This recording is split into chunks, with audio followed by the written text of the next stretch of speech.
Petit spoiler alerte, si tu écoutes cet épisode, je te recommande de le faire avec des oreillettes ou bien de telle manière que ton ou tes enfants ne puissent pas l'écouter. Parce qu'aujourd'hui, je te parle du gros bonhomme joufflu à la barbe blanche et au manteau rouge. Je ne voudrais pas que tu te retrouves dans une position que tu n'as pas souhaitée. Maintenant que ça c'est dit, c'est parti pour mon intro habituelle. Dans cet épisode, je te partage mes 5 raisons pour lesquelles j'ai fait le choix de ne pas faire croire au Père Noël à mes enfants, afin de te donner des éléments pour faire ton choix de manière consciente et éclairée. Salut et bienvenue sur le podcast S'élever en même temps que son enfant. Je suis Maude, coach certifiée chez Mercredi, mais surtout maman de 3 enfants. Sur ce podcast, je t'aide à conjuguer la bienveillance avec la réalité de ton quotidien de maman. Utiliser ton choix d'une parentalité bienveillante comme un accélérateur de ton propre développement personnel. T'aider à changer de regard sur les situations que tu vis avec ton enfant pour t'en servir, pour grandir et apprendre sur toi. Salut, je suis contente de te retrouver pour ce nouvel épisode. Épisode dont le sujet me tient à cœur. Car si tu me suis depuis un petit moment, tu sais que mon dada, à travers ce podcast et mon site Mercredi, où je te partage les articles écrits des épisodes, c'est de t'aider à faire tes choix en matière de parentalité de manière consciente, éclairée, et non pas par automatisme ou reproduction de ce que tu as connu ou que tu vois autour de toi. Tu sais que j'ai à cœur de t'aider à déconstruire tes réflexes et autres automatismes pour t'en créer de nouveaux que tu choisis en pleine conscience en ayant pesé les avantages et les inconvénients.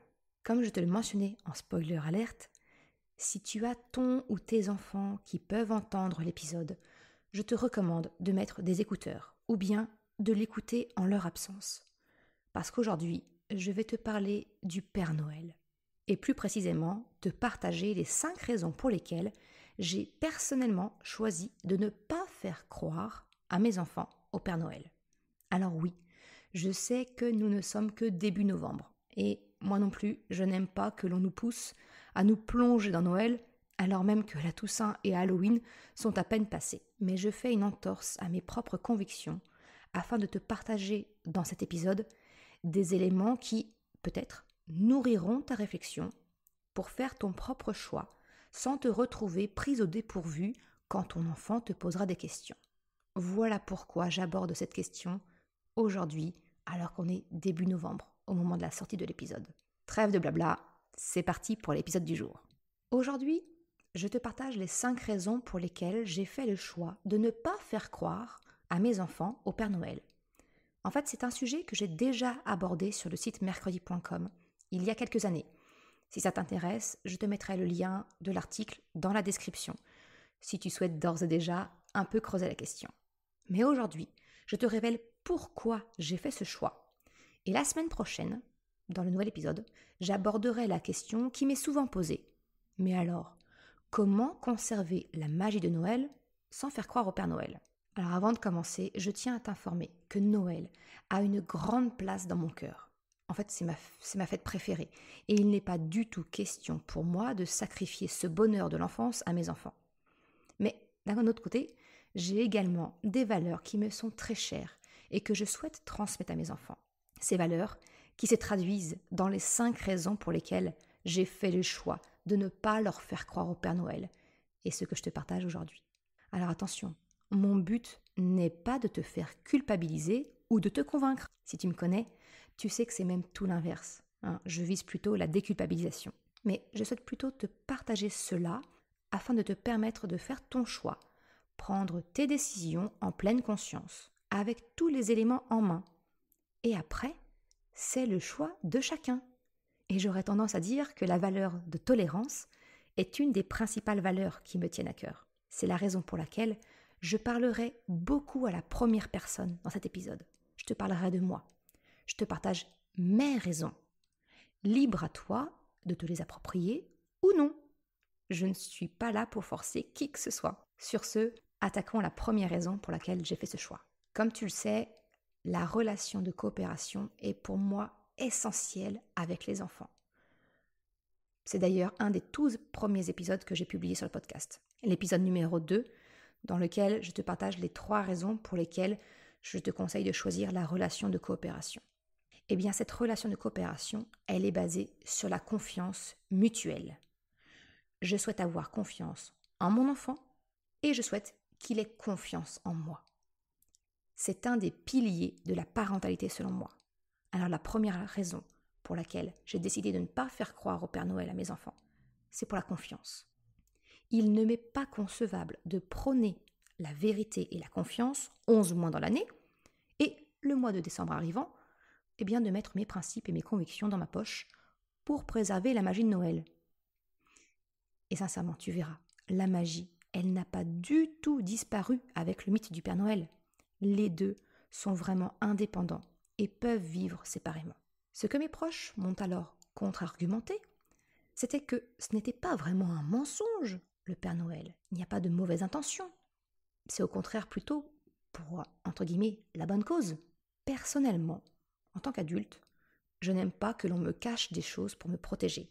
C'est plutôt infantilisant, je trouve, de penser que je ne suis pas en mesure de comprendre ou de connaître quelque chose.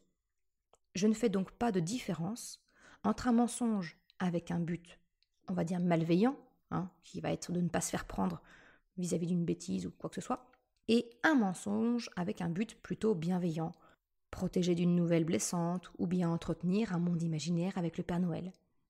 J'ai également entendu la comparaison avec les cachotteries qu'on peut faire dans le cadre d'une surprise. Là encore pour moi, ce n'est pas comparable. Si on me cache la préparation d'une fête en utilisant un mensonge, ce n'est pas la même chose à mes yeux, parce qu'alors je vais connaître la vérité d'ici quelques jours ou quelques semaines. Ça n'a rien de comparable avec le fait de faire croire à un enfant pendant plusieurs années, généralement entre le moment où il est en mesure de comprendre ce que les cadeaux de Noël représentent, donc vers l'âge de 3 ans, et jusqu'à environ 5, 6 ans, voire même plus. Même si le but de faire rêver son enfant peut être louable, il n'y a pas de jugement là-dessus, personnellement, je ne suis pas prête à transiger sur ma valeur de confiance et de vérité. Il n'y a pas de bonnes intentions qui puissent le justifier à mes yeux. Le deuxième point qui m'a conduit à faire le choix de ne pas faire croire au Père Noël à mes enfants, eh bien, c'est dans la continuité de cette valeur forte chez moi que sont la vérité et la confiance. Il s'agit de l'exemplarité. Je ne peux pas demander à mes enfants la plus grande sincérité si je ne le suis pas moi-même avec eux.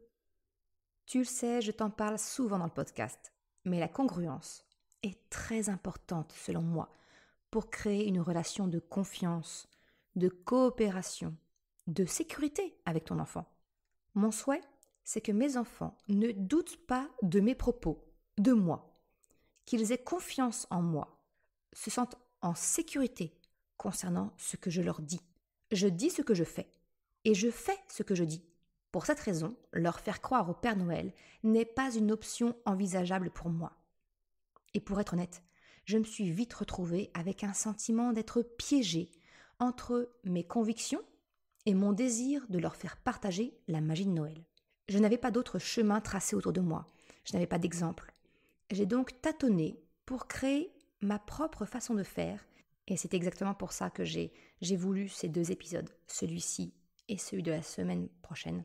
C'est pour te partager mon cheminement, mes réflexions, pour que tu puisses avoir ta propre réflexion de ton côté.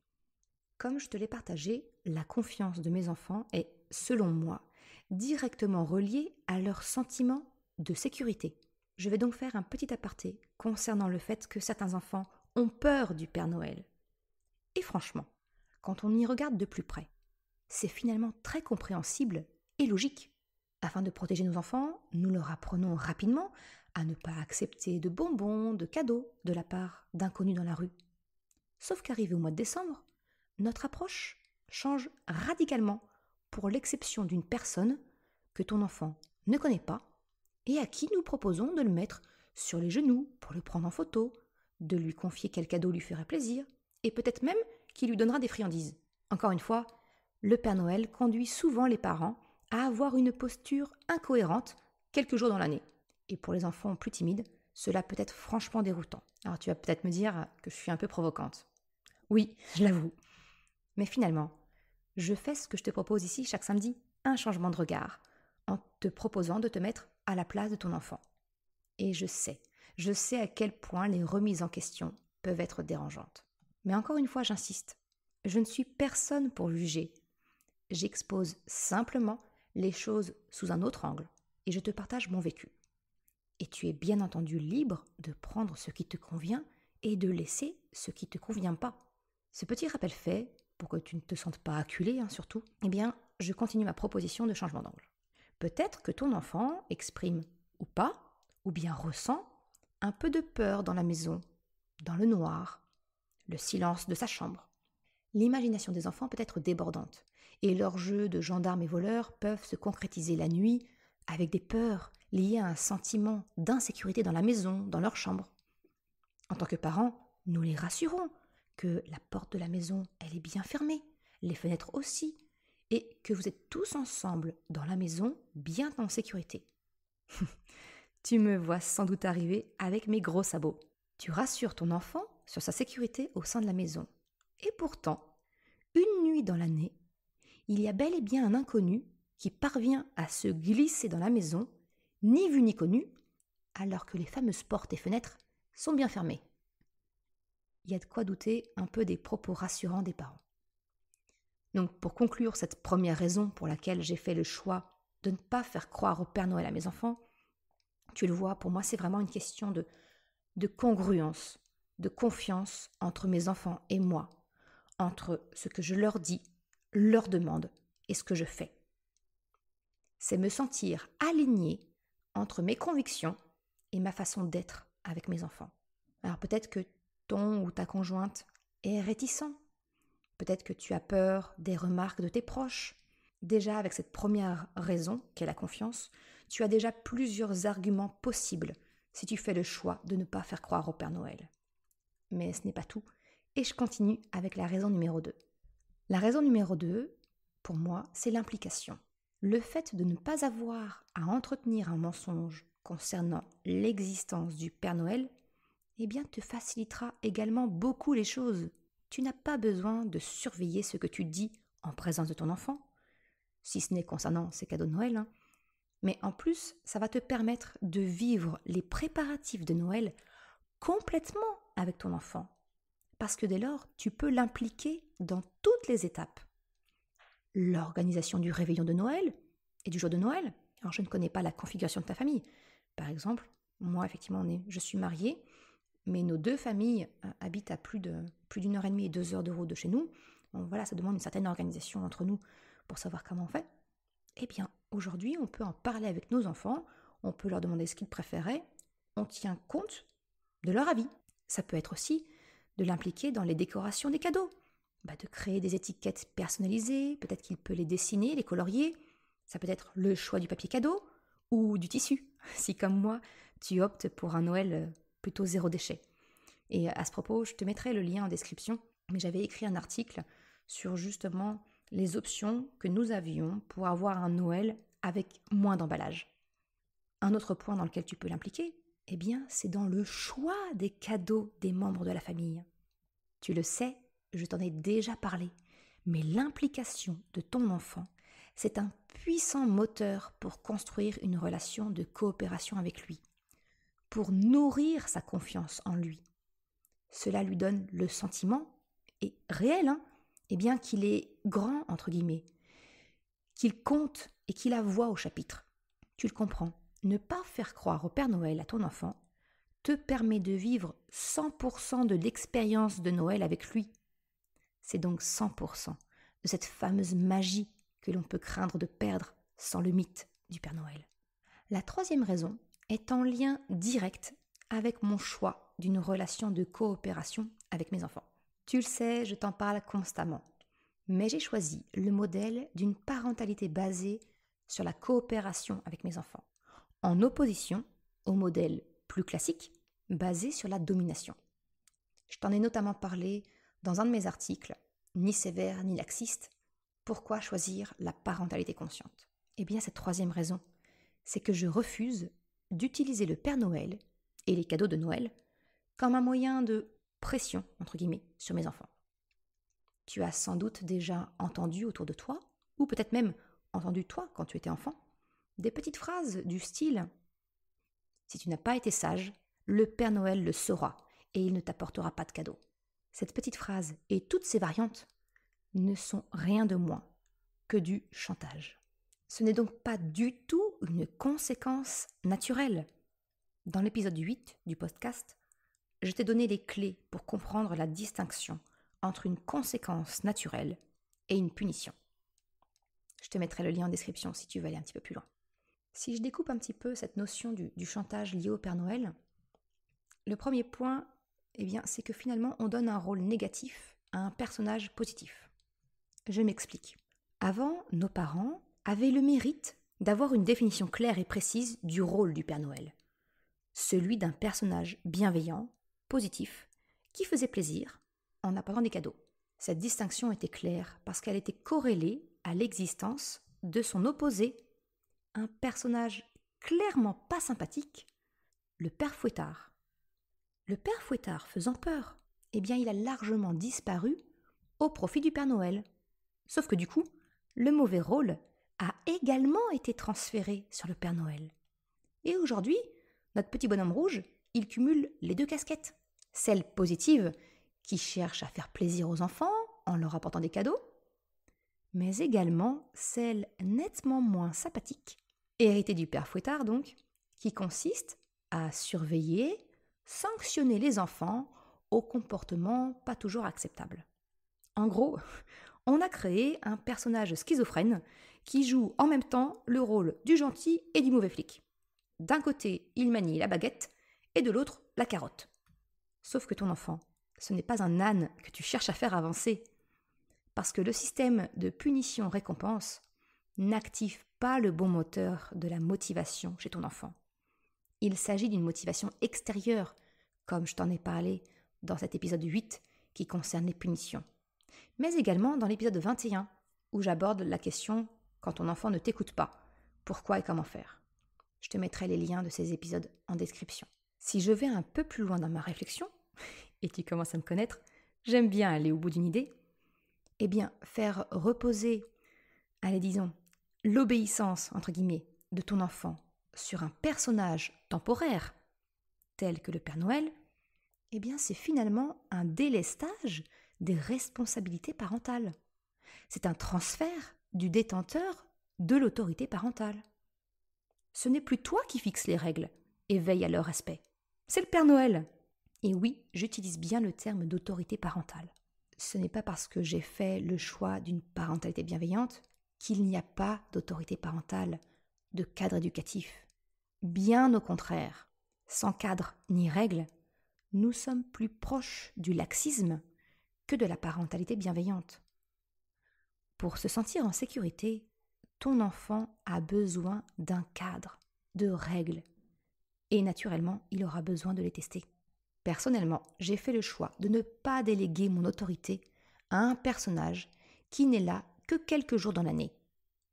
Comme je te l'ai expliqué, les règles, le cadre, sont garants du sentiment de sécurité de ton enfant. Je ne délègue pas cette partie-là, même si cela signifie avoir le mauvais rôle en apparence, quand il s'agit de les faire respecter ou d'expliquer les conséquences naturelles. Moi et mon mari sommes les adultes de confiance et de référence pour nos enfants, pas le Père Noël. Voilà donc une raison supplémentaire pour laquelle nous avons fait ce choix. Enfin, j'ai fait ce choix, je lui ai exposé ma façon de voir, et il m'a rejoint sur les conclusions de la remise en question de notre propre vécu en tant qu'enfant. C'est plus honnête, si je te le formule comme ça, même si c'est un peu plus long. La quatrième raison pour laquelle je ne fais pas croire à mes enfants au Père Noël est également liée à une valeur qui est très importante pour moi. Le plaisir d'offrir et de recevoir. Allez, je vais le découper en deux parties. La première chose, le plaisir de recevoir des cadeaux. C'est finalement la reconnaissance envers ceux qui les offrent.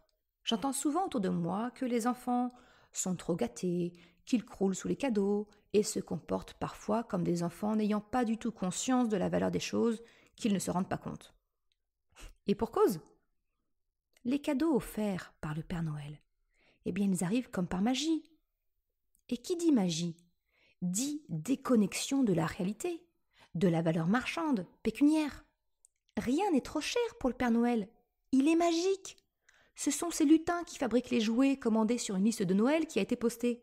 Il me semble injuste de reprocher aux enfants de ne pas se rendre compte, alors que nous avons sciemment décidé de relier les cadeaux à un personnage magique bien loin de la réalité économique de notre quotidien. Mes enfants, connaissant la réalité sur la provenance de leurs cadeaux, eh bien ils connaissent la réalité de notre quotidien.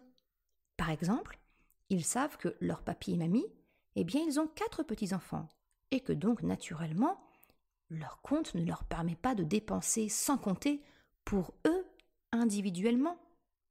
Exactement de la même manière que ton enfant a conscience de cette réalité pour ses cadeaux d'anniversaire.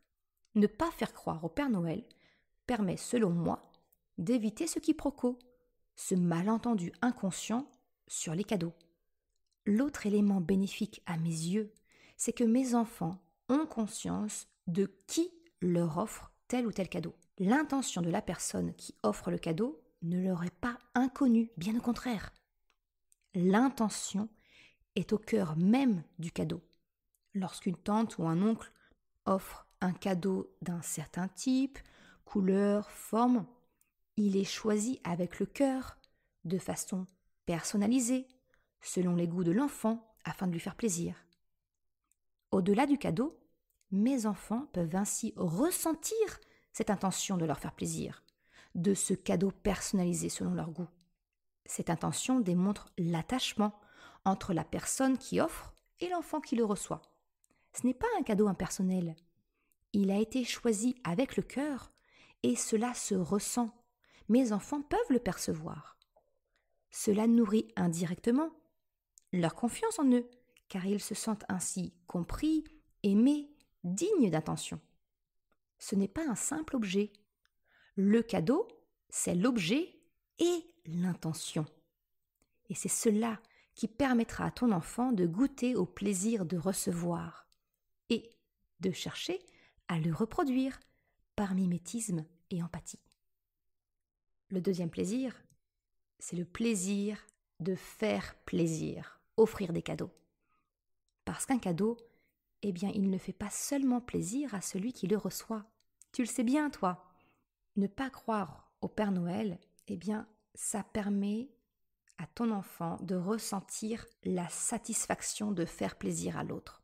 Les enfants qui croient au Père Noël, ils n'ont pas cette opportunité supplémentaire de goûter à ce plaisir, à cette joie ressentie lorsque l'on offre un cadeau, que l'on fait une surprise à une personne. Rien que pour cette raison, je suis heureuse de pouvoir sensibiliser mes enfants à ce plaisir. C'est un levier supplémentaire pour travailler leur empathie.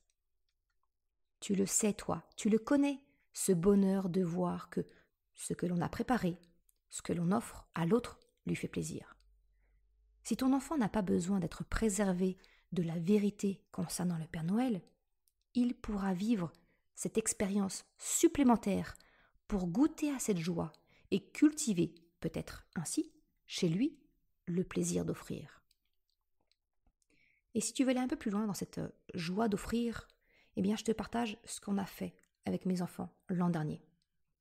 Peut-être que tu as entendu parler de ce mouvement solidaire qui consistait à offrir un colis cadeau pour des personnes en difficulté. Cela portait différents noms comme Opération Cadeau du Cœur ou les boîtes solidaires de Noël. L'idée, c'était de rassembler dans une boîte des petits cadeaux utiles et des petites douceurs qui étaient ensuite distribués aux personnes sans domicile fixe ou en difficulté. Et bien avec mes enfants, on a chacun constitué une boîte avec une gourmandise, un produit d'hygiène, un livre et un petit jouet. Alors les 2 derniers étaient d'occasion, des livres et des jeux auxquels ils ne jouaient plus et qu'ils ont choisis eux-mêmes. Ils se sont sentis investis de partager leur chance et le bonheur de Noël, de jouer un peu à leur tour au Père Noël pour quelqu'un qui en avait besoin. Ne pas leur faire croire au Père Noël leur permet également de créer leur propre cadeau, que ce soit lors d'une telle opération, si elle se reproduit cette année, ou peut-être même simplement pour les autres membres de la famille.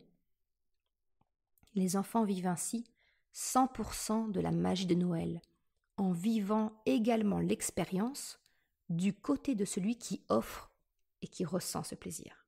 Je termine l'épisode d'aujourd'hui en abordant le fameux argument qui revient régulièrement. Croire au Père Noël participe à l'imagination de l'enfance et peut-être es-tu réticent ou réticente à l'en priver. Ce que je comprends complètement, hein. Mais encore une fois, laisse-moi te présenter les choses sous un autre angle peut-être. Les enfants sont les rois du monde imaginaire. Ils ont cette capacité naturelle à se projeter dans leur monde, leur aventure. Ils savent comme personne se déconnecter du monde réel pour vivre intensément leurs aventures. Ce qui nous vaut bien souvent des difficultés à les faire revenir à la réalité du quotidien et de passer à l'étape suivante comme aller se mettre en pyjama ou venir à table. Ils n'ont donc pas vraiment besoin de notre aide pour construire leur monde imaginaire. Le point essentiel selon moi, c'est que les bénéfices de l'imagination résident dans le fait de construire le monde imaginaire. L'imagination, c'est l'action d'imaginer. Alors oui, je sais, ça peut paraître bête dit comme ça, mais je répète. L'imagination, c'est l'action d'imaginer. C'est pas de vivre dans un monde imaginé et décrit par quelqu'un d'autre. Un peu comme les Lego. Le plaisir réside essentiellement dans la construction. Une fois construit, monté, ton enfant va jouer un peu avec. Et puis, soit vite le délaisser ou bien le démonter pour construire quelque chose d'autre. Parce que finalement, ce qui l'intéresse, c'est la construction. Eh bien, l'imagination, c'est pareil. C'est bénéfique pour ton enfant si c'est lui qui le construit. Le hic avec le Père Noël, c'est que ce n'est pas notre enfant qui imagine ce conte, cette histoire. C'est nous, les adultes, qui le lui transmettons. Nous construisons toute l'histoire, poussant parfois l'histoire jusqu'à laisser des preuves. Et il faut être bien honnête, c'est pour notre propre plaisir. On va laisser des preuves en laissant des cookies mangés, une tasse de lait entamée, une lettre envoyée en retour à la liste de Noël postée, etc. Sans parler du fait de se déguiser pour jouer le rôle du Père Noël. Je t'en ai un petit peu parlé justement dans ce fameux premier article que j'avais écrit, Faire croire ou non au Père Noël. Finalement, ce n'est pas l'imagination de nos enfants.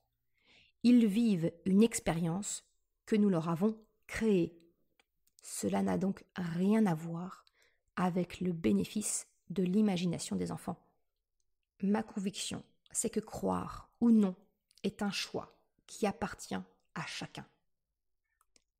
Alors pour terminer cet épisode, concernant les 5 raisons pour lesquelles j'ai choisi de ne pas faire croire au Père Noël à mes enfants, je conclurai sur le fait que peut-être une partie de la solution pourrait consister à présenter le Père Noël pour ce qu'il est. Un joli personnage d'une histoire, d'un conte, et de laisser l'imagination de ton enfant prendre le relais s'il le souhaite, sans pour autant l'orienter. Si ton enfant te pose la question, tu peux la lui retourner en lui demandant ce que lui, il en pense. Croire ou non à quelque chose, c'est le propre de chacun. C'est notre liberté de penser, notre libre arbitre. Je n'ai pas du tout parlé de Noël sous l'angle de la religion, tu l'auras remarqué. Mais pourtant, je vais me risquer à un petit parallèle. Je pense que, comme toute personne bienveillante, ouverte d'esprit, il ne te viendrait pas à l'idée de remettre en cause les croyances religieuses d'une autre personne. Il y a des personnes qui croient en un Dieu particulier, ils lui donnent différents noms, et puis il y a d'autres personnes qui ne croient pas en l'existence de Dieu. La tolérance, c'est d'accepter cette diversité de pensée. Et si nous nous autorisions cette même liberté de pensée concernant le Père Noël? Et si tu acceptais de laisser le choix de croire ou non à ton enfant? Je te laisse aujourd'hui avec ces éléments, mes 5 raisons, des questions peut-être. Et je reviendrai la semaine prochaine pour t'expliquer plus en détail comment la magie de Noël, elle existe au sein de mon foyer, malgré l'absence de croyances concernant l'existence du Père Noël. Et comment nous gérons cette différence auprès de nos proches et des camarades de nos enfants. Je te remercie d'avoir écouté cet épisode jusqu'à la fin. Tu retrouveras, comme d'habitude, une retranscription sur le site mercredi.com. Si tu as aimé cet épisode, s'il t'a été utile, je t'invite à le partager, à en parler autour de toi, ou si le cœur t'en dit, de me laisser une note 5 étoiles sur Apple Podcast. Cela me permet de faire connaître le podcast et m'encourage à progresser. Un grand merci à celles et ceux qui prendront le temps de le faire. Je sais que d'autres plateformes ne permettent pas toujours de me laisser effectivement une note ou un commentaire. Alors, sens-toi libre de me faire part de tes retours, de tes commentaires, en me contactant directement soit par mail dans la section contact du site, ou même directement en message privé sur Instagram. Je te souhaite une excellente journée, après-midi, soirée, quel que soit le moment où tu écoutes, et je te dis à la semaine prochaine pour un nouvel épisode. Ciao!